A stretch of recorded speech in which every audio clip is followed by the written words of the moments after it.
In our top story, senior Labour figures have defied party leader Jeremy Corbyn and spoke in favour of airstrikes against terror targets in Syria. Corbyn had urged his MPs at the start of the debate to oppose extending military action and warned against an ill-thought-out rush to war. He has been forced to give his MPs a free vote amid splits within his front bench team and the threat of resignations. Despite his appeal to members, three former Labour cabinet ministers, Alan Johnson, Dame Margaret Beckett and Yvette Cooper, were among those to support raids, backing strikes. Johnson also hit out at the self-righteous certitude of finger-jabbing representatives of new and kinder type of politics. He added that having authorized military action by the RAF in Iraq, the UK can no longer justify not responding to the recent events in France. For an update on this story, we are now joined live by SABC UK correspondent Dan Whitehead, and he's live from London. A very good evening to you, Dan. Thank you for joining us. Now, there's been an about turn because Jeremy Corbyn was very dead set on his thoughts, and he expressed them, saying that he wasn't convinced by British Prime Minister David Cameron, but now there's been some changes. Bring us up to speed. Yeah, absolutely. Jeremy Corbyn was elected on the principle of being an anti-war, very left-wing leader, and he is sticking to those principles at the moment, and he believes that his MPs and the whole of the Houses of Parliament should vote against this action taking British military RAF jets into Syria.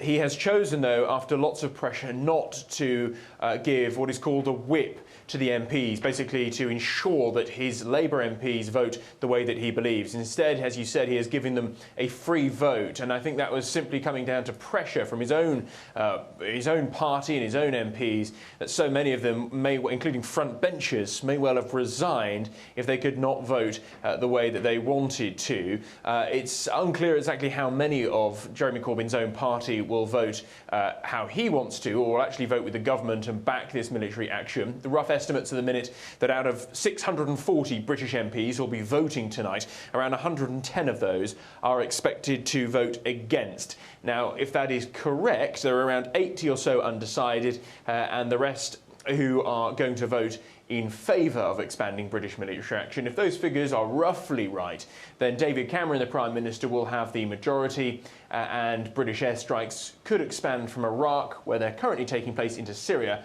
within the next few hours.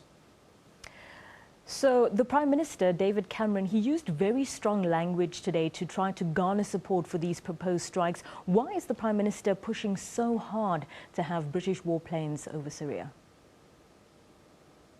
Well, David Cameron is under a lot of pressure from the allies, the French, the US, Russia, of course, not an ally, but Russia, a major military power, are all carrying out these airstrikes in Syria. And you're right, he used very strong language, saying that these strikes in Syria against IS targets, exclusively against Islamic State targets, will keep Britain safe, going on to say that Islamic State is plotting to kill us on British streets and also radicalise our children. Direct threats, not new language. We've heard this from the Prime Minister. It was last Thursday when he outlined his 12-point plan on what Britain will do in terms of carrying out strikes in Syria. But he has wanted to carry out, or for Britain to carry out, these strikes in Syria for a long time. You've got to remember, of course, it was back in 2013 when he lost that Commons vote. Now, that wasn't for military action against Islamic State specifically. That was actually against Assad's forces in Syria. He recalled Parliament from their summer recess. Everyone came back from around the world to cast this vote.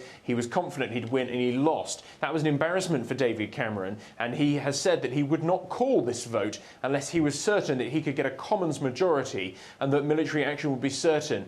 And he still believes that he has that, and he's been making that case passionately in the House of Commons today to try and win over some of those 110 MPs or so who are planning to vote against what he wants. Dan, when will we know the results of this vote? Well, the debate has another 5 hours to go. It's been going on for 5 hours. It'll finish around 9:30, 10 p.m. They will instantly then be called to vote. Very old system in the UK Parliament. They go out of a door, turn left, turn one way for yes, one way for no. Those votes are tallied up, and we know the result pretty much within 10 to 15 minutes. Around 10 o'clock, 11 p.m. South Africa time, we should have the vote result in. So we've been talking about the leaders and the House of Commons, but I'm wondering about ordinary people on the streets. What is the media saying about what the British public think about these proposed moves? Well, of course, there is always a large anti-war movement, and that has been present last night outside the Houses of Commons. And in fact, this afternoon when I was down there, there are large gatherings of those people who are against the expansion of strikes. There will always be, of course, that movement of people who believe, like Jeremy Corbyn, that there should be a political solution and not a military one. Their main message is that civilians will die if we continue, or if we start to bomb Raqqa in Syria. However, the polls suggest that since the Paris attacks, those horrific attacks across multiple sites in Paris, British public opinion has actually swayed just slightly towards the government's favour in terms of taking military action. And I think following those Paris attacks, that was when really David Cameron thought we've got to do something now. We have to join our allies.